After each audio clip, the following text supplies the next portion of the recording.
3월의 마지막 날을 오늘 맞게 됐습니다. 3월달 시작하면서 모든 교회들이 이 코로나19 사태에 따라서 예배를 영상으로 하는 경우도 있고 여러 가지 모임이 축소된 그런 가운데 한 달을 보냈습니다. 이 한 달 동안에도 하나님께서 어려운 가운데 교회와 가정과 여러분들 또 우리 모두를 지켜주시는 은혜를 감사하면서 이 어려움의 때가 잘 지나갈 때까지 우리가 가야 할 믿음의 걸음을 잘 지켜가게 되기를 바라고 하나님 앞에 겸손한 마음을 가지고 우리의 자세를 하나님 앞에 낮추는 자세를 갖는다면 하나님께서 머지않아 우리에게 더 큰 은혜를 주시리라 이렇게 기대합니다. 이런 마음을 가지고 잘 감당해 가는 교회와 우리 모두가 되기를 바랍니다. 오늘 우리가 마지막 날 읽어가는 이 성경의 본문 오바댜서 1장입니다. 한 장으로 되어 있는 성경이에요. 그런데 이 성경의 내용은 우리에게 명료한 것을 가르쳐 주죠. 하나님의 백성들이 징계를 당하고 어려움을 당하게 될 때 그 당하는 어려움을 기뻐하고 그것을 자신들이 뭔가 설 수 있는 기회로 여기고 그렇게 행하는 자들에 대하여 하나님께서 그들에게 임할 진노에 대해서 선언하고 하나님의 백성들을 다시 회복시키실 것에 관한 명료한 메시지를 이 한 장으로 되어 있는 성경을 통해서 우리는 확인할 수 있습니다. 이 오바댜는 유다에서 활동했던 선지자로 알려져 있습니다. 이 내용을 보게 되면 대략 짐작이 갈 수 있을 겁니다. 이것이 언제쯤 주신 말씀일까? 유다 나라가 바벨론 나라에 의해서 포위 공격을 당하고 유다 나라가 마침내 뺏겨들고 패망하게 되고 바벨론 나라로 끌려가게 되는 그 심판의 날이 임하게 되었을 때 그 심판 직후에 주변 나라들의 반응, 특별히 에돔이라고 하는 이 나라가 유다의 패망을 기뻐하면서 악을 행했던 것, 그리고 그들이 교만한 태도를 가지고 있는 것에 대하여 하나님께서 그들을 향하여 심판하실 것을 이야기하시는 내용, 이것이 오늘 우리가 이 본문 속에서 확인하게 됩니다. 하나님께서 자기 백성들을 벌하시는 것은 그들의 죄를 고치기 위함입니다. 그리고 그들을 새롭게 하시기 위함이지 심판하실 목적으로 그렇게 하나님이 징계하시는 것은 아니다 한 것입니다. 하지만 이 유다 나라가 패망하게 되니까 주변의 국가들은 그것을 조롱합니다. 너희가 그게 뭐냐? 도대체 그게 뭐냐? 이렇게 조롱을 하는 태도를 갖고 자신들에겐 그러한 일이 미치지 않은 것 때문에 다행이다 이런 생각을 하는 게 아니라 우리는 그런 일을 받지 않을 만큼 우리는 강하다 이런 생각을 가지고 대단히 교만했습니다. 그리고 그들의 교만한 태도뿐만 아니라 그것들을 자신들의 기회로 삼아서 더 뭔가를 얻으려고 하는 그런 자세를 갖는 겁니다. 그 대표적인 나라가 오늘 본문에 보면 에돔이라고 하는 나라입니다. 이 에돔은 에서의 후손들이 이룬 나라죠. 에서는 이스라엘 백성들과 멀리 있는 사람들이 아닙니다. 소위 형제 국가라고 부르는 족속들인데 유다 나라가 곤란을 당하고 큰 어려움을 당하게 되니까 그걸 가지고 잘 됐다고 기뻐하면서 악을 행하게 된 것입니다. 이제 하나님께서 주변의 나라들을 하나하나 다루기 시작하는데 그들의 행한 죄를 따라서 하나님의 무서운 심판이 임할 것을 선언하고 있는 것이죠. 오늘 본문 속에서는 에돔이 소개가 되고 있습니다. 1절 말씀에 보면 오바댜의 묵시다 이렇게 표현되어 있습니다. 하나님께서 오바댜를 통해서 주신 메시지다 이렇게 보시면 되겠고요. 어떤 말씀이 주어지느냐? 주 여호와께서 에돔에 태여 이와 같이 말씀하시니라. 우리가 여호와께로 말미암아 소식을 들었나니 곧 사자가 나라들 가운데 보내심을 받고 이르기를 너희는 일어날지어다. 우리가 일어나서 그와 싸우자 하는 것이니라. 여호와 하나님께서 사자를 이 에돔이라고 하는 나라에 보내신다라고 하는 이야기를 듣습니다. 왜 사자를 그들에게 보내시는가? 그들을 심판하시기 위한 목적이다라는 것을 알려주시게 됩니다. 그래서 2절에 보면 내가 너를 나라들 가운데 매우 작게 하였다. 너를 낮추겠다 이 말이죠. 심판하겠다 이 말입니다. 내가 크게 멸시를 받을 것이다. 이렇게 이야기하시게 돼요. 그 대표적인 하나의 제목이 뭐냐면 그들의 교만이다. 이렇게 소개하십니다. 3절에 너의 마음의 교만이 너를 속였도다. 이 에돔 나라는 사해바다 아래에 남쪽 산악지대에 위치하고 있는 나라입니다. 이 산악지대에 위치한다. 이 말은 공격하기 쉽지 않은 나라라는 겁니다. 산악의 나라에 있기 때문에 어떤 전쟁이 일어나게 될 때 쉽게 함락하기 어려운 곳입니다. 그래서 그들은 자신들이 살고 있는 그곳을 아주 난공불락의 요새처럼 여기면서 우리는 그런 일을 당하지 않는다 이렇게 생각하면서 교만했던 것입니다. 3절 이어진의 말씀 보면 바위 틈에 거주하며 높은 곳에 사는 자여 내가 마음에 이르기를 누가 능히 나를 땅에 끌어내리겠느냐. 결코 우리는 저 큰 바벨론 나라라도 우리는 함부로 할 수 없는 나라다. 이렇게 말하면서 교만한 태도를 가지고 있다는 것입니다. 이 교만은 동서고금을 막론하고 교만은 넘어짐의 앞잡이가 된다 하는 이야기를 우리가 잘 알고 있죠. 성경도 이것을 아주 분명하게 가르칩니다.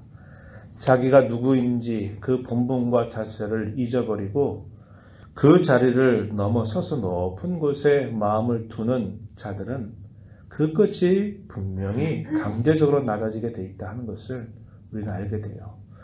하나님은 겸손한 자에게 은혜를 베푸시고 교만한 자들을 물리치신다라고 우리에게 가르쳐 주십니다.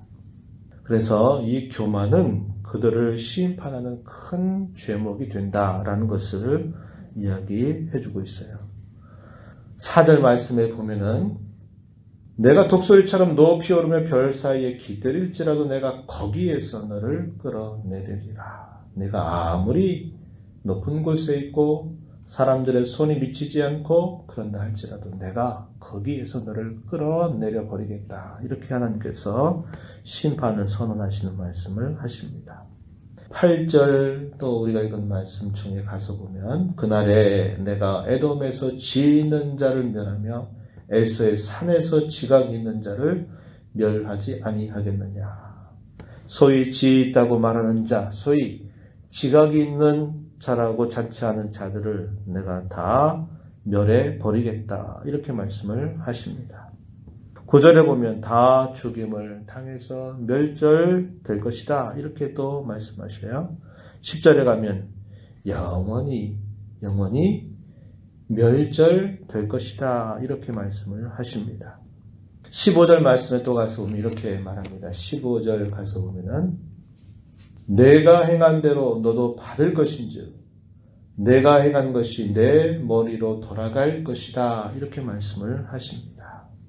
행한 대로 갚음을 당하게 될 것이다. 라고 이렇게 말씀을 하고 계신 것입니다. 16절 또 이어진 말씀에 보면 본래 없던 것 같이 되어 버릴 것이다.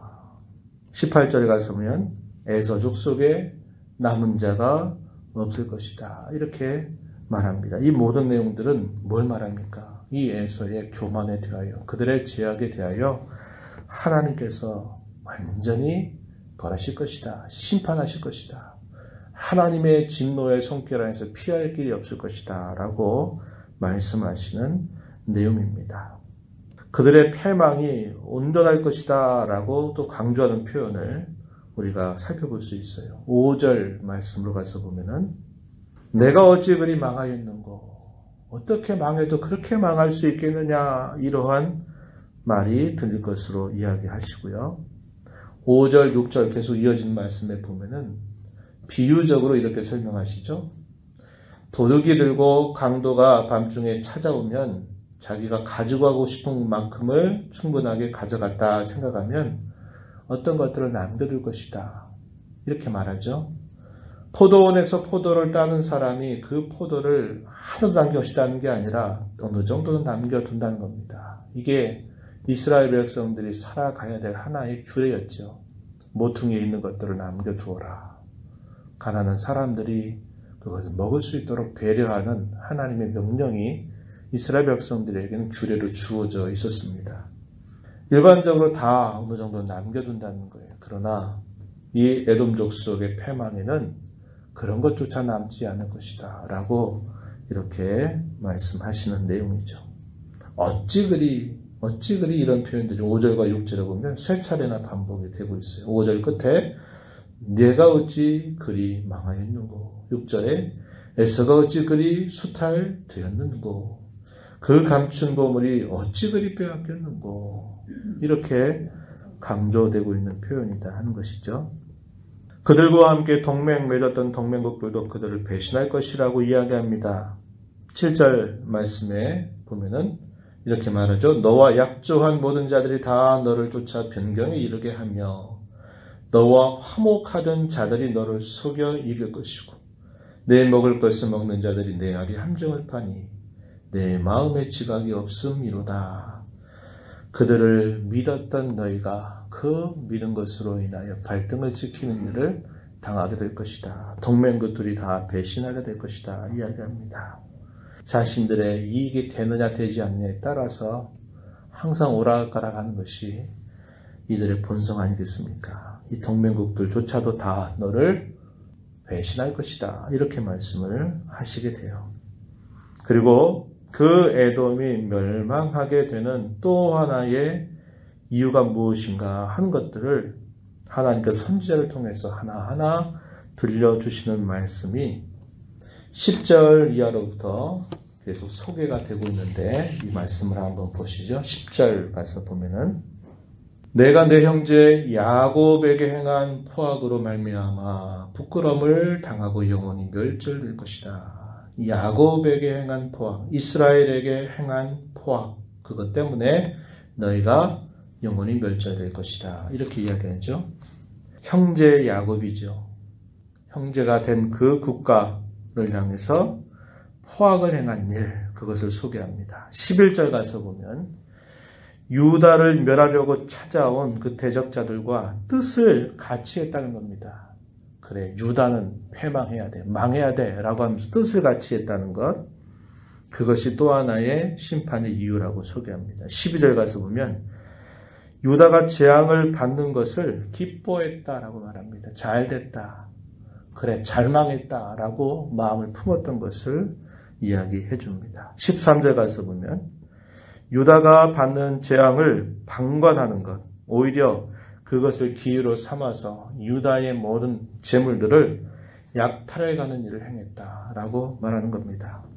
하나님의 마음은 뭘까요? 유다가 그런 바벨론의 공격을 받을 때 이 에돔 족속들이라도 그들은 뭔가 도울 마음을 갖고 그렇게 되지 않기를 위해서 서로 협력하는 일들을 한 것이 마땅한 도리다, 이렇게 이야기하시는 것이죠. 그런데 이 에돔은 유다가 이런 큰 공경에 빠졌을 때 잘됐다라고 여기면서 그들이 받는 그 재앙을 방관하는 일을 했다는 겁니다.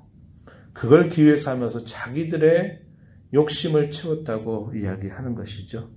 14절 가서 보면 환난을 당해서 도망치려고 하는 사람들을 붙잡아서 여기 도망친 사람 여기 있다, 이렇게 하면서 대적자들에게 내주는 겁니다. 대적자들에게 붙여주는 일을 했다, 이렇게 말하는 것이죠. 형제 국가가 어려움을 당했을 때 절대로 해서는 안 되는 일을 한 것입니다. 우리가 신앙걸음을 걸어가면서도 우리의 주변에 있는 사람들이 어떤 어려움을 당하게 될 때, 특별히 교회 가운데 성도가 어려움을 당하게 될 때에 우리가 해서는 안 될 일들, 분명히 그 원리는 똑같습니다. 교회 가운데서 어떤 성도가 어려움을 당하게 되면 그 어려움을 어떻게든지 안타까운 마음으로 도우려고 하는 마음을 가져야지, 그런 것들을 두고 잘됐다라는 식의 태도를 보인다든지 하는 것은 결코 하나님이 바라시는 것이 아님을 우리는 배우게 되는 것입니다. 이러한 이유들로 인하여 에돔은 패망하게 될 것이다 라고 말씀을 하신 것입니다. 그러나 하나님이 유다 백성들, 하나님 백성들을 향해서는 그 징계가 끝이 아니라 그들을 다시 하나님이 새롭게 하실 것을 약속하시는 말씀, 이것이 17절 이하에서 소개가 됩니다. 이스라엘 백성들을 회복시키겠다. 그들로 하여금 대적자들을 밟게 할 것이다. 승리케 할 것이다. 라고 하는 말씀을 주고 계십니다. 17절에 보면 오직 시온산에서 피할 자가 있으니 그 산이 거룩할 것이요 야곱 족속은 자기 기업을 누릴 것이며 야곱 족속은 불이 될 것이다. 요셉 족속은 불꽃이 될 것이다. 에서 족속은 그에 비하면 지푸라기에 불과할 것이다. 라고 말합니다. 불이 지푸라기를 확 태워버리듯이 하나님의 백성들이 마침내 그 대적 나라들을 향해서 심판하고 승리하게 될 것을 이야기하십니다. 그리고 그들이 잃어버렸던 것들을 다 회복하게 될 것을 표현하시는 말씀 19절 이하에 보면 네겝과에서의 산과 평지와 블레셋을 얻을 것이다. 또 사마리아의 들을 얻을 것이다.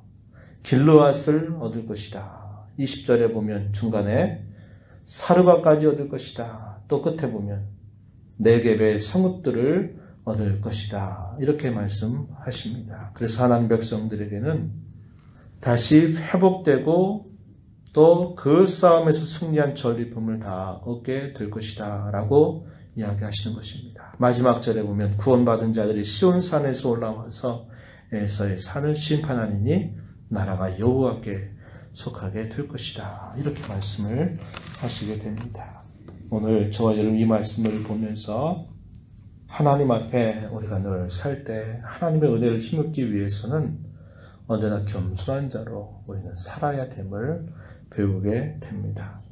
주님만을 의지하며 살아야 되겠다 하는 것을 우리는 이걸 통해서 배웁니다. 하나님 앞에 겸손하다 이 말은 하나님 앞에 진실하다는 것과 의미가 같습니다.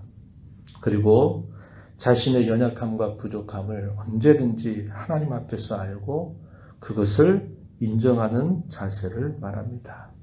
우리의 마음을 하나님 앞에 항상 낮추는 자세를 갖는 것입니다. 이것이 하나님 앞에 겸손하게 사는 길임을 우리가 배우게 돼요. 이 말씀을 마음에 새기며 또 이 하루 우리의 남은 삶을 주님 앞에 겸손한 자로 날 살아가는 저와 여러분 모두가 되기를 진심으로 바랍니다.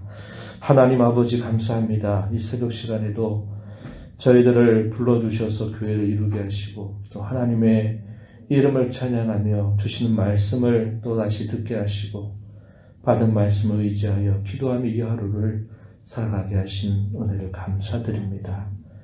교만한 자를 폐하시고 겸손한 자에게 은혜를 베풀어 주시는 우리 하나님, 저희들이 하나님 앞에 누구인가를 언제나 깨달아 알게 하여 주셔서 연약함과 부족함에 늘 둘러싸여 있고 하나님의 은혜가 아니면 늘 저희들의 걸음이 잘못될 수 있다고 하는 것을 언제나 바라보면서 하나님의 은혜를 더 의지하고 주님의 손길을 바라보며 살아가는 저희들의 삶이 되게 하시고 모든 교만한 마음들과 자세는 물리치며 살아가는 저희 삶이 되게 하여 주셔서 하나님의 은혜를 늘 받아 누리는 저희들의 삶이 되게 해주시기를 원하옵고 바라옵나이다. 우리 주위의 여러 일들로 인하여 어려움을 당하게 될 때 그 어려움을 함께 아파할 수 있는 마음, 안타까워하는 마음, 그런 마음을 갖고 살아가는 저희가 되게 하시고 다른 사람의 어려움을 기뻐하는 그런 자리에 있지 않도록 저희들의 심령을 늘 이끌어 주시기를 원합니다. 은혜의 보호자 앞에 나와서 아버지 은혜를 간절하게 구하는 모든 종들을 용납하여 주시옵시고 간구의 귀를 기울이시며 응답하여 주시옵소서. 예수님 이름으로 간절히 기도하옵나이다. 아멘.